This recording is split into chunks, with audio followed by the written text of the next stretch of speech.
Ayan guys, luto na ngayon yung pansit ko. Nagpansit kasi ako, hindi ko na pinakita kung ano yung hinahalo ko. Siyempre, shrimp lang naman. Hipon. At saka carrots, Baguio beans, tawag yan, repolyo. Yan lang naman.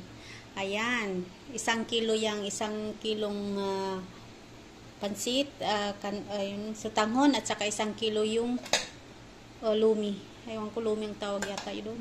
Ayan. Ito naman yung chapchuy. Chapchuy. Ayan guys, chapchuy. Ayan, luto na rin yan.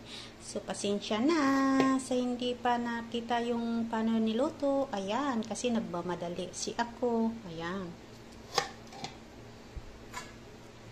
Ito naman yung ribs na baka na adobo. Ayan. Tapos gagawa pa ako ng suman. Hindi, biko. Ito, sinain ko na yung biko. Malagkit na kanin yan. So, ito, yan. See. O, diba? Sarap.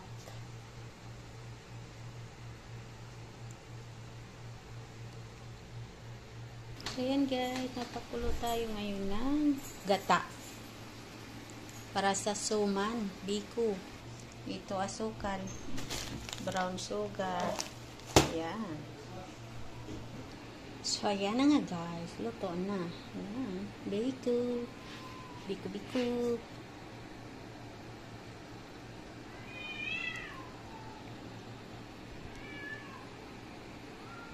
Yummy.